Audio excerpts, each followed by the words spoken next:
Bonjour, ici Oran, j'espère que vous allez bien. Bienvenue dans notre émission Si on en parlait. Aujourd'hui, nous allons parler de la deuxième partie, en tout cas de l'histoire de Excel. Je vous laisse regarder la vidéo et juste après, je donne mon avis. Moi, je ne trouve pas au début de la famille, on peut regarder encore ce truc. J'ai juste dit que voilà, on m'a éloigné de mon père. Mais c'est votre vérité après. Je dis, Voilà. je me rends compte encore que ce qui me touche, en fait, ne le dit rien, en fait. J'ai dit que mon père, je l'aime beaucoup et que c'est vrai qu'il a été un bon père, mais n'empêche qu'à un moment donné, il n'a pas assuré à des moments. C'est clair. On n'est pas parfait. Mais, disons-le, j'étais très jeune. J'avais 8 ans, j'avais 9 ans, j'avais 10 ans, j'avais 11 ans. J'étais très jeune, je faisais aux vacances. À quel âge? J'étais au CM, CE2, CM1. Donc, imaginez l'âge que j'avais. Je vais aux vacances pour aller répéter. Et mon président du quartier, c'est M. Kessin, qui est encore en vie. Je reviens, on me frappe avec le fer d'assaut. On me frappe, on me brise l'œil. Vous savez, pendant un mois, je n'ai pas vu. Les jeunes du quartier ont fait une ascension, allés à la maison pour aller voir cette dame pour dire, mais madame, qu'est-ce que vous avez fait à ce jeune comme ça? C'est ce qu'elle a dit, j'étais là. Elle dit, c'est ma bague quand on doit le gifler, mais tout le monde sait à la maison que c'était la ceinture. Des années plus tard, aujourd'hui, je ne vois pas de l'œil droit. Je vais voir un ophtalmologue. On dit, monsieur, vous avez eu un traumatisme. Je me rappelle que ça, c'était des années en arrière. Il y a trop de choses. Donc, il ne me provoque pas. Vous voulez que je rentre dans les détails? Mais vous n'allez pas pouvoir tenir, les gars. Laissez-moi tranquille. Oui, mais c'est cette dame qui t'a empêché de venir voir papa. Mais vous voulez que j'aille voir que papa où? Je le vois comment? Je suis en paix pour aller voir papa? Arrêtez un peu, ne faites pas semblant. Quand j'étais malade, je suis issu de 9 femmes, de 9 enfants. Oui. Combien dans la famille m'ont appelé sur les 9? Wow. De dire comment tu ne sais pas. On nous a chassés, et cette personne nous a chassés, nous deux de la maison. On ne sait pas où aller. Et je vous dis, pourquoi m'acheter de la maison, vous n'allez pas croire? Pour une question de riz. Après avoir écouté Excel aujourd'hui à l'émission de ce midi, j'ai vu vraiment quelqu'un, un homme blessé. Et je l'ai dit dans ma première vidéo, un homme qui est blessé. Et quand un homme est blessé, qu'est-ce qu'il faut faire? Vous voyez, et ce que Excel vit, il y a plusieurs personnes qui vivent ça.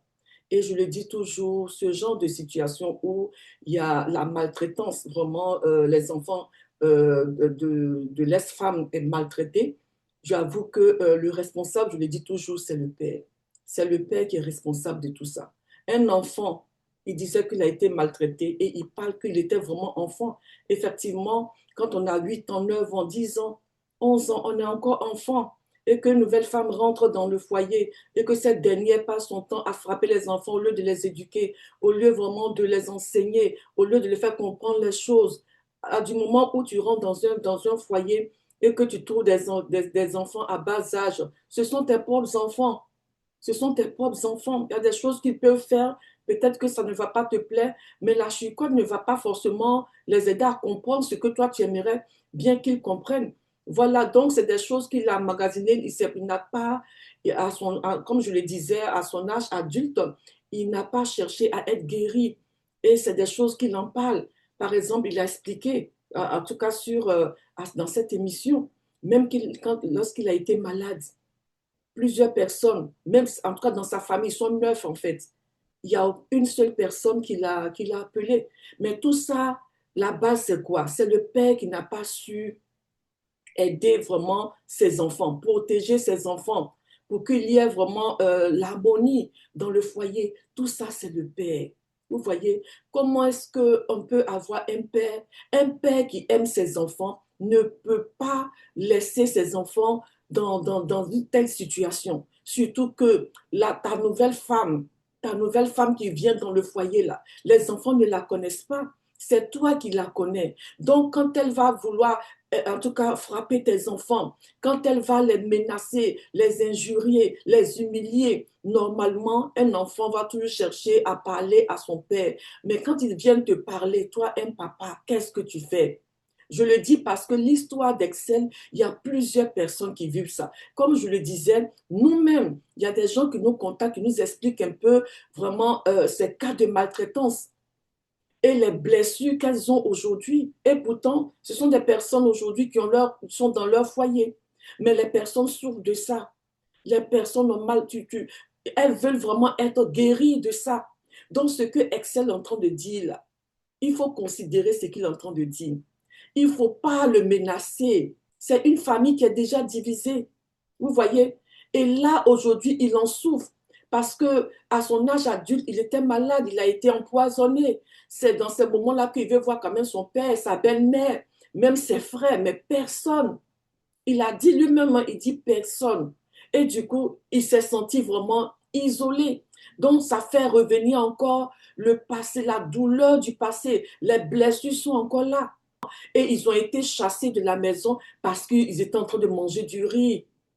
Du riz. Ça, c'est ce qu'il a dit. Et c'est pour ça que le père a accepté que cette dame-là les chasse de la maison.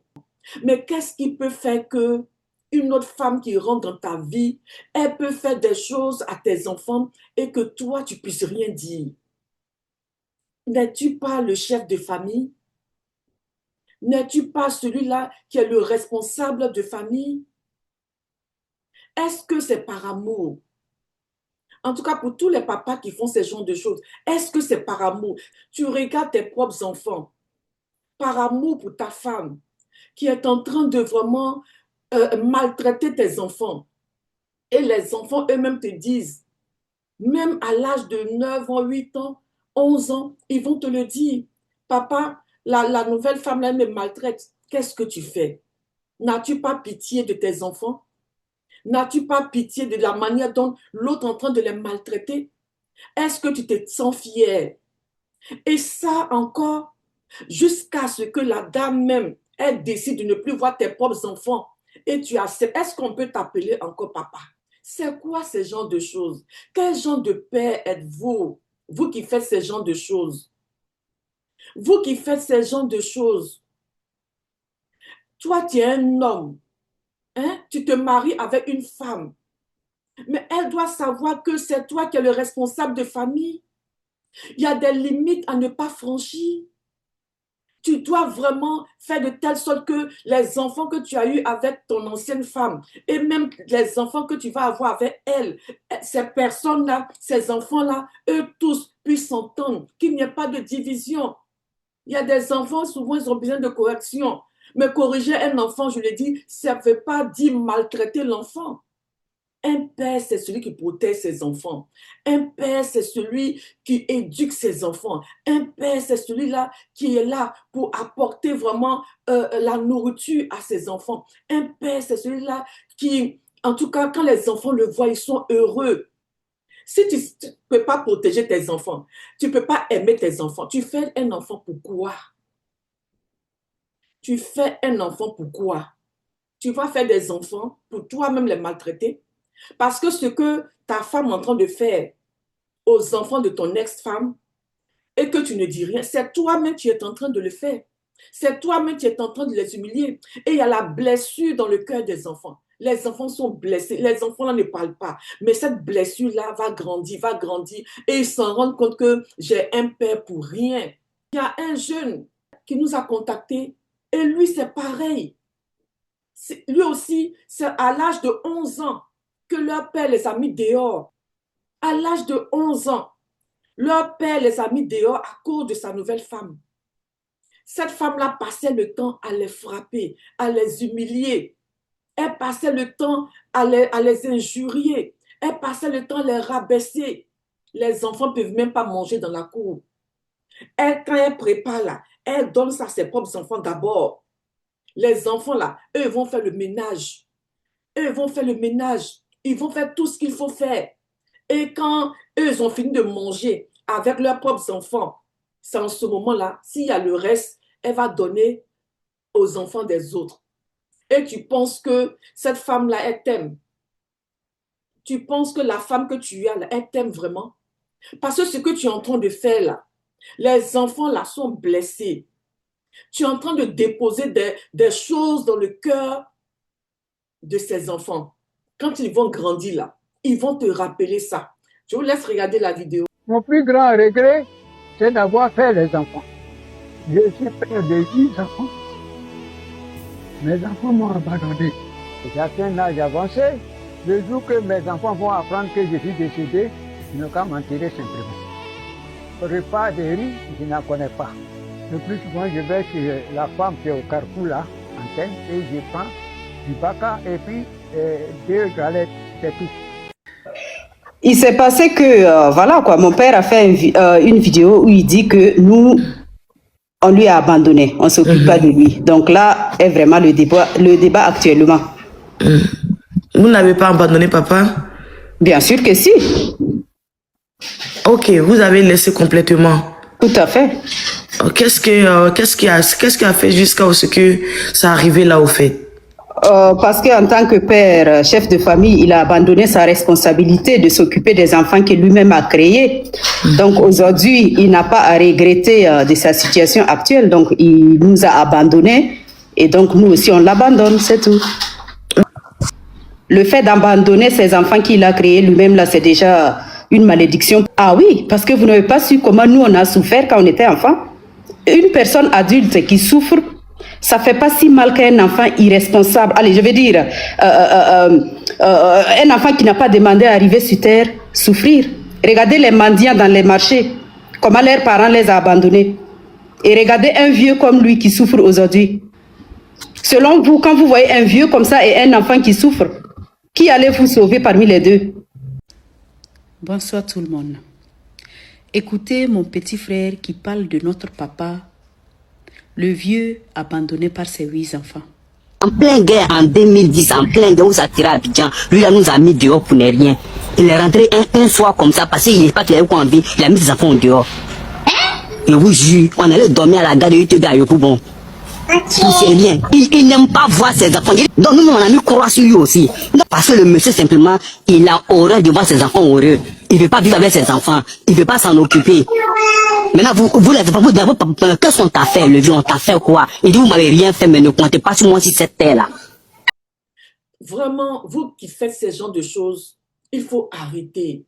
Parce que demain, là, si toi, tu n'investis pas dans la vie de tes enfants, dans tes vieux jours, tu vas compter sur qui?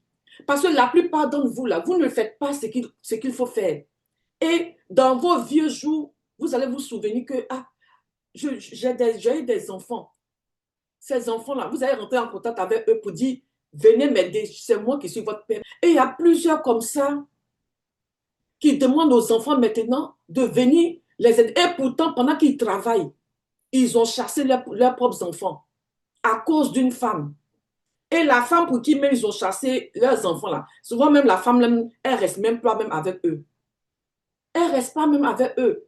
Dans leurs vieux jours, ils vont commencer à crier sur les réseaux sociaux. Mes enfants m'ont abandonné. Ils vont commencer à appeler les amis des personnes dans la famille. Mes enfants m'ont abandonné. Mais c'est toi qui as été le premier à les abandonner. Mais dans tout ce temps où toi, tu avais les moyens et que tu profitais, tu pouvais les éduquer, les mettre à l'école, les pousser, tu pouvais même investir en eux, voir comment ils travaillent, prendre des répétiteurs que tu n'as pas fait. Et tu les as chassés de ta maison à partir de 11 ans, 12 ans, 13 ans. Et ces enfants-là, tu n'as même pas demandé qu'est-ce qu'ils deviennent. Mais pourquoi tu penses trop à ton intérêt comme ça? Et ces enfants, Dieu qui a dit, si ton père, ta mère t'abandonnent, moi, l'Éternel, je ne t'abandonnerai jamais là. Et ce Dieu-là qui a utilisé d'autres personnes pour jouer ton rôle de père, et puis demain, ces enfants l'ont réussi. Tu viens comme ça, mes enfants m'ont abandonné. Et c'est vous qui faites qu'aujourd'hui, les enfants de la rue qui sont sous les ponts là, la plupart de ces enfants qui sont là-bas, quand on leur demande, qu'est-ce que tu fais là? Il y a ma belle-mère qui me maltraite. Mon père ne dit rien. Et en plus, quand elles veulent frapper ces gens d'enfants, elles le font d'une manière violente. Pourtant, elles ne peuvent même pas faire ça à leurs propres enfants. Si vous écoutez cette vidéo-là, toi, en tant que parent, en tant que père, tu écoutes cette vidéo-là, ouvre les yeux dans ton foyer. Ouvre les yeux vraiment dans ta famille. Considère ce que tes enfants te disent. C'est vrai que c'est une famille recomposée, mais aujourd'hui, c'est toi la maman. C'est toi la maman. Les enfants là, vont t'appeler maman. Demain, s'ils réussissent là, ils vont te bénir. Tu es la deuxième maman. Mais vous êtes en train de maltraiter enfants d'autrui, maltraiter enfants des gens. Et le père, voilà, il est heureux. Souvent même, il se met avec sa nouvelle femme là et aussi, il commence à vous frapper. Si vous frappez simplement, même c'est bon. il vous prend, la femme là ne veut plus voir ses enfants de la maison. Et lui aussi, il se dit, ok, sortez, allez-y. Ah, vraiment, papa, ça là, c'est pas ça le rôle d'un père. Hein. Si c'est comme ça que tu te comportes à la maison, là, c'est pas ça le rôle d'un père. Vraiment, tu as échoué. Tu as échoué en tant que père. Il faut te ressaisir. Aucun parent ne mérite d'être abandonné par son enfant. Mais il faut avouer qu'il y a des parents qui sont responsables de leur propre situation. J'ai vu la vidéo de ce monsieur qui a 8 enfants et qui est abandonné par tous les 8, sans qu'il y ait un seul qui se souvienne de ce qu'il a fait de bien pour lui. Malheureusement, aujourd'hui, on a des parents très toxiques pour leurs enfants.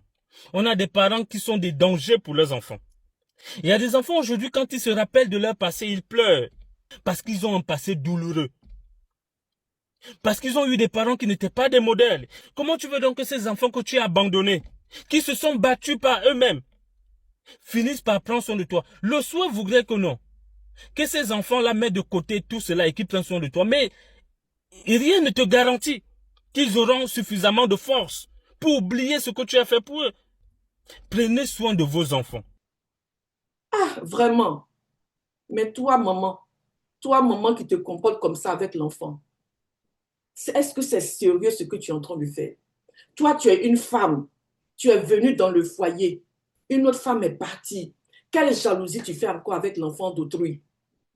La méchanceté que tu as là. Est-ce que si on fait comme ça à ton fils ou bien à ta fille, tu vas aimer? De la manière, toi, tu fais déjà la distinction.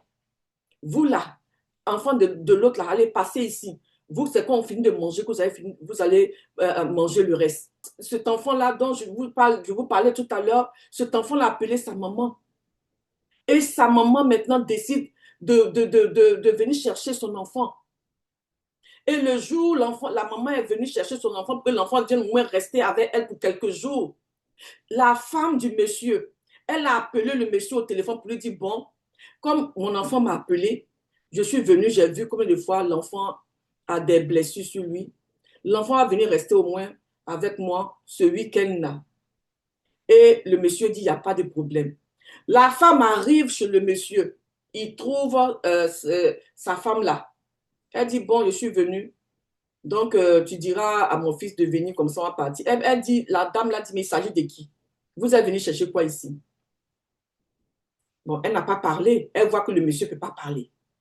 Donc, la femme, elle ne s'est pas occupée. Elle dit, non, il ne vous a pas dit qu'aujourd'hui, je dois venir chercher mon fils. Elle dit, il ne m'a rien dit. De toutes les manières, là, votre enfant, il ne bouge pas. Hein.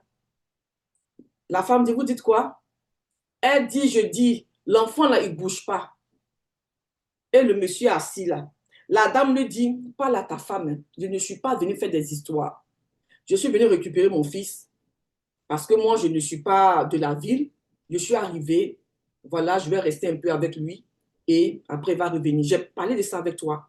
Donc, je ne suis pas venue faire des histoires. Et le monsieur, il est là, il ne parle pas. Donc, la dame dit à son fils, ok, prends quelques affaires, tu viens, on va partir. La dame se lève. Elle dit, tu ne vas pas partir.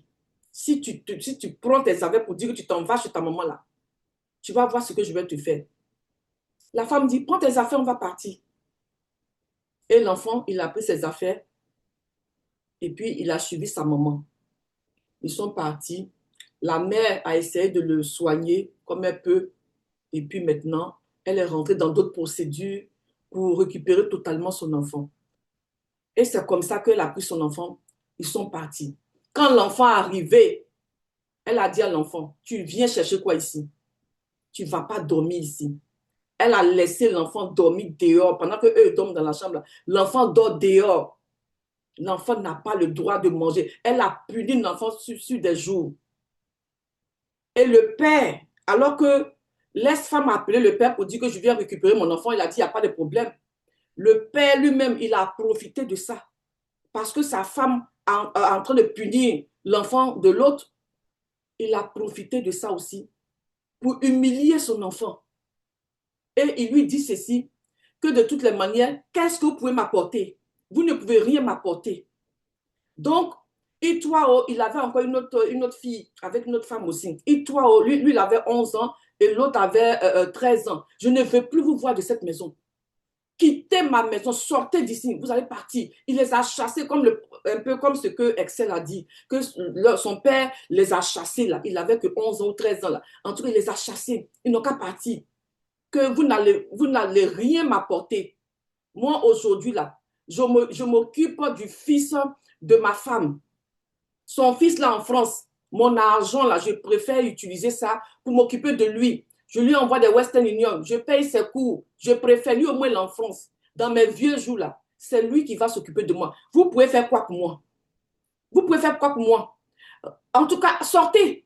On les a chassés. Le père les a chassés. Et il a eu tellement mal. Il va partir où? Il est parti expliquer ça à son oncle. Et il vit avec son oncle. Puisque sa maman, quand elle est de passage, elle vient voir son fils. C'est comme ça que sa maman a tout fait pour que l'enfant la reste chez son oncle. Donc voilà un peu les difficultés. Donc aujourd'hui, l'enfant ne veut plus entendre parler de son père. Il les a chassés jusqu'à aujourd'hui là. Et puis il a osé dire, c'est l'enfant de sa femme. Hein. Il dit c'est cet enfant-là, l'enfant là en France. Eux là, ils vont lui donner quoi? Ils payent leur coût pour rien. L'enfant qui est en France, ça va s'occuper de lui. Vraiment, et si l'enfant qui est en France, là, ne s'occupe pas de toi, tu vas faire quoi? Est-ce que tu sais, même si cette femme avec qui tu es là, mais tu vas rester toute ta vie? Tu ne sais pas. Vous ne savez pas investir sur les enfants. Tu préfères investir, en tout cas, dans l'enfant de ta propre femme, qui n'est même pas ton enfant. Ça, c'est quelle manière de réfléchir? Ton propre sang, tu mets dehors, et c'est l'enfant de quelqu'un. La femme, elle a eu cet enfant-là avec un autre homme. Et toi, tu t'assois, tu dis que tu prends ton argent, tu es en train d'investir, tu chasses tes propres enfants. C'est ce que je disais là. Quand toi, un papa, tu fais ça là, ça va envoyer la division de la famille. Les enfants vont plus s'entendre. La belle-mère là, elle va rester telle qu'elle est. Parce qu'elle se plaît dedans. Elle ne sera pas celle-là qui va, en tout cas, reconstruire vraiment la famille. Elle ne sera pas celle-là qui va chercher l'unité de la famille. Il n'y a que toi seul. C'est toi seul qui peux faire quelque chose. Excel, quel que soit ce que tu vas faire, tant que tu ne cherches pas la guérison de ce que tu as subi, parce que tu as été blessé depuis ton enfance, tu n'es pas encore guéri. Si tu as besoin d'aide, appelle le numéro qui est affiché là. Je vais te mettre en contact. En tout cas, nos conseillers sont là, les hommes de Dieu sont là. Et le pasteur Sanogo, toi-même, tu l'as dit, c'est ton pasteur aussi. Il peut t'aider dans ce sens. Mais il faut guérir de ça. Il faut guérir de ça. Quand tu parles, on sait, tu as mal. Tu aimes tes frères, tu aimes tes soeurs, tu aimes ton père. Et là même, tu arrives à Abidjan, tu ne peux même pas aller voir ton papa. Et plusieurs personnes sont dans ce cas-là. Il y en a plusieurs comme ça. Donc vraiment, ça, c'est quelque chose qu'il faut en parler. Il faut en parler. Dieu ne vous a pas abandonné. Dieu n'a pas dit son dernier mot. La preuve, quand les belles-mères vous maltraitent là, tout le temps que vous grandissez, en tout cas jusqu'à ce que vous travaillez, c'est Dieu qui fait tout ça. C'est Dieu qui fait tout ça. Voilà. Donc, attachez-vous vraiment au Seigneur Jésus et puis parlez à Dieu. Demandez au Seigneur de vous aider, de vous conduire vers les bonnes personnes qui vont vous aider à guérir de ça. Voilà. Maintenant, si vous ne savez pas vers qui vous tournez, c'est important, il faut nous contacter. Nos conseillers sont là, nos pasteurs sont là, les servants de Dieu sont là. Vraiment, ces personnes-là vont vous écouter. Nous allons vous écouter et voir ce qu'il faut faire pour sortir de cette situation. Voilà, c'est très important. C'est Dieu qui guérit. Voilà, donc je tenais à dire ça. Et si toi aussi, tu vis cette situation, en tout cas similaire, comme le cas de Excel, n'hésite pas. En tout cas, si tu as pardonné, il n'y a pas de souci. Continue ta route. Continue de louer Dieu, de bénir Dieu. Continue de t'attacher à Jésus. Mais si tu vois que ça te pèse, tu ne dors pas, c'est compliqué pour toi, tu n'arrives pas à oublier ça. Vraiment, toi aussi, tu peux nous appeler. Et puis, nous allons faire le nécessaire par la grâce de Dieu. En tout cas, Dieu va vous aider à être guéri de cette souffrance. Et si toi, belle-mère, toi-même, tu as besoin d'aide, parce que toi-même, tu ne comprends même pas pourquoi est-ce que tu es méchante. Tu ne comprends pas pourquoi est-ce que tu peux frapper enfant des gens comme ça. Tu ne comprends pas pourquoi est-ce que... Peut-être que tu ne comprends pas. Tu as besoin d'aide. Il faut appeler aussi. C'est ça, à cause de ces genres de choses-là, Les enfants, les personnes sont déformées, les personnes sont dans la détresse, des personnes vraiment souffrent. Les gens souffrent. Donc, voilà, que Dieu vous bénisse. Partagez cette vidéo, likez la vidéo, abonnez-vous si vous n'êtes pas encore abonné. Et puis, on va se retrouver dans une nouvelle vidéo. On va parler de d'autres cas de maltraitance. Que Dieu vous bénisse et on se dit à très bientôt.